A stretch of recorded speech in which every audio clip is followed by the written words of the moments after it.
there's a great concern, and the concern has been on for weeks now. We know the president even met CSOs, subsequently even the media, and the subject of the impact on Galamsey on the treatment plants is a main subject we're discussing this morning as well, and then we'll veer into the subject of the IMF and the tranches, the approval that we need for the main board, and the other indicators. Moody says that, well, the economy is doing well, so the ratings have gone up. So, but water is life. It's a big problem. The colors are still as dirty as they are. The efforts are being undertaken. They are not reflecting on water quality. The Ghana Water Company is worried. Michael Klutse is one of the bosses, and he's joining us. Good morning, Mr. Klutse. Good morning to you. Good morning, Roland, and good morning to my co-panelists. Okay. On top of my head, so far what I've reviewed by way of publications and literature, we're told that the Kwenyako treatment plant and then is off. Which other ones are off? So we have Chibi also going off, and there are several others which are on the verge, but we are doing our best to avert those shutdowns. For instance, the Bomsa is on the verge of being shut down, but we carry out some dredging works recently to, desilt the dam. So that one is not off yet. We're still producing, and so, Roland, if you divide Ghana by using Greater Accra as a divisional line up to the top, but not using Eastern region, but you are using Eastern corridor, okay, up to Akosombo, to your right to Oti. These are the only places that we are not having problems as far as pollution of the water is concerned. Every other place, Ghana Water is having challenges dealing with stability of the water. So again, just take from your studio there, and then you are driving towards Volta region, and you drive all the way.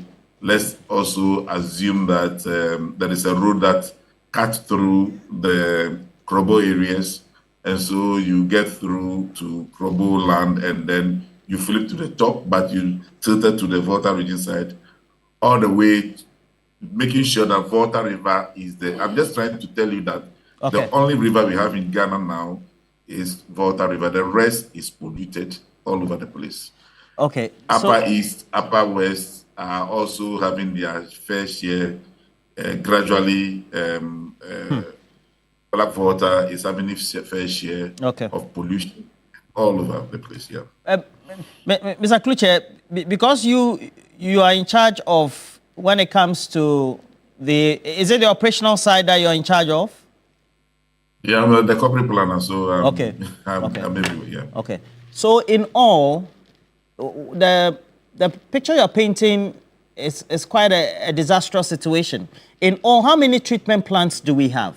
And then geographically, how are they positioned so that we know maybe the southern half, this is how many we have, so that, or the northern half, this is how many we have? Because from what we already know by way of collection of content or reports, there's even illegal mining happening along the Black Volta, and all that has an implication on what comes through into part of the Eastern and Volta region, and then even their Afram Plains area in the Ashanti region, Eastern region. And so how many treatment plants do we have, and then how are they located?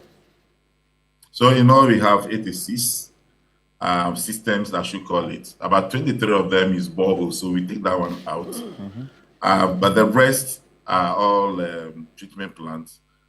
The ones that have not been affected so far are the Mount treatment plants and the Volta regional treatment plants. Volta region, we have about 5 treatment plant over there. More is also about, within the plant itself, you have more about 5 also there. So in all, 10 out of about 50 something is what is safe now as far as pollution is concerned. The rest, from Wejam all the way to Western region, to Ashanti, to upper regions and northern regions and all of them are having their fair share of pollution. All right. So I want to again do it's not interrogation, the questioning well. So you have 86. How many boreholes? 20 what boreholes? Please help me do that. 23 okay. Of them are boreholes. So when you do the deduction, you're going to have 63. 63 yes. are the water treatment plants. Is that not, or systems? Exactly. Okay. Yeah. And then you are saying that 63, it's only 10 that you can clearly say that on the operational side, yes, the water that is being pumped out of, or the water you're getting into your plant to pump out to residents are clean. Only 10 out of that 63. Is that what you're saying? That's what I'm saying, yeah. But that's 90% of the country, right? That is how disastrous we are. We are having problems, and when we talk about it, it's not as if we are exaggerating. We are really having a lot of problems. The issue is that because we keep on managing the situation, most people are not aware of the difficulty that we have to go through in order to manage this situation. We keep on changing the engineering element in order to just make sure that we still produce water. But the truth is that those things that we are doing are no longer sustainable. And that is why, for instance, Kwenyaku has to be shut down, because we were at our wit's end as far as Kwenyaku was concerned. And then the same thing has to be done at Chebi. And then as we speak, well, we have to do something else about the Bonsa one, and that is why it's not able to shut down. But those things are not sustainable when we keep on getting the kind of water that we are having to our dams for treatment. All right. So so how much are you spending? Let's say you take your operational cost, because then it means that you're spending virtually your revenues on that. Let me give you some typical analysis so that you can appreciate what we are going through. For instance, Bonsa, for instance, we were using about 40 bags of alum in 2009, 40 bags of alum, even though the water was still, tepid. But as at that time, when we were complaining, people were not listening to us, we were using about 40 bags of alum to treat the water every month. Fast forward to 2021, we were using 40 bags of alum a week. Huh? Yeah, that is what I read my lips. We were using 40 bags a week to treat the alum in the same Bonsa without any change in the plant capacity. Then in 2022, it became difficult for us to use alum. So we shifted to another product called polyelectrolyte, or people call it polymer, to start treating water at Bonsa. So as we speak now, we no longer use alum to treat water at Bonsa, but we are rather using polymer to treat water at Bonsa. But the question is, what is polymer and how much does it cost us? It costs us fortune. Not only do we have to change the dosing systems in order to achieve this, but we have to also, pay so much for the polymer. The alum is a fraction cost of that of the polymer. So these are the problems that we are facing as far as our treatment process is concerned. Now, remember that if it is only just the cost of the chemical, maybe something, but because of the kind of water we are now pumping with our machines, which were not meant for that, we are now having to go to the process of changing our pumps frequently. Pumps meant for some 15 years, some 20 years, if well maintained, are now being changed within 3 to 5 years, averagely. Okay. And then it goes with what? Electricity costs. Because you see, Roland, if you pump water, if I pump water, raw water from any source and I want to treat, maximum I should be getting about 95% of that. So let's say I pump 10 gallons, I should be getting 9.5 gallons out of that as a clear water. Today, we are doing some around 50% of that. I see. So these are the problems. In total, so you spend a lot of money, energy to pump dirty water, and all that you get from it is about 50% of the water. Okay. So where have you got into? So everything is going up in price as far as our operations, is concerned with the stability of the water. So we're talking the quantum. So how much are you then spending annually? Because you're painting picture annually as we speak, Ghana Water Company is doing about some 350 million cedis on chemicals alone. And let me give you some breakdown so you understand what is going on. Give me before and now. About give me a trend analysis. Yes, I'm just giving you some analysis.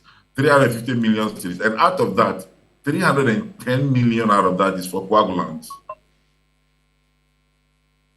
310 million out of that is for coagulants. No, if you take it that in Volta Basin, where the water is clearer, where we don't use coagulants at all, it means that if we were not having such a high turbidity, we would have been saving ourselves some 310 million cedis. Or if even there is some little turbidity we have to produce, maybe we wouldn't have spent up to about 300 million cedis on coagulant alone. So that is how you should be looking at it. Because in Volta region and in pond systems, we don't dose coagulants. We just pump the water, filter, and then disinfect, and then we give it to you. So we don't have any coagulation process over there. It also makes, if you want to set up a plant, it makes the plant setup very easy and cheaper so that we don't have to spend a lot. If you have to set up a plant that would introduce coagulation processes, it makes it more expensive and even difficult to operate. So the source water has a lot to do with how we go about producing water and how we go about cutting down costs on our production so that people can get water almost for free to drink. All right. So in my mind, I didn't do science, only general science I did. So if you are using your coagulants and all the things, because this you are not using alum, right? So some of the systems, some of the systems that we have stopped, mostly from central and western region, where the stability or the distance is so high, central, western, and eastern regions. These areas, most of them we are using polyelectrolyte, and also in part of Ashanti region, we are using polyelectrolyte rather than the alum. I see.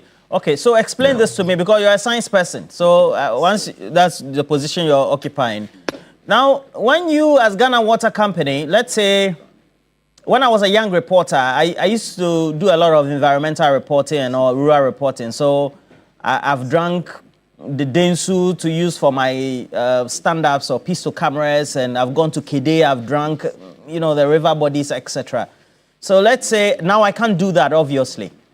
If you claim that you're using your poly something and all that to clean the water, what do you exactly clean? What type of metals and what is remaining that your chemical is not able to get out of the water? I mean, if I have to get to borrow the word from Professor, again, Klutse, again, your namesake at EPA, dechemicalize that water or remove the chemicals, so to speak, the toxins.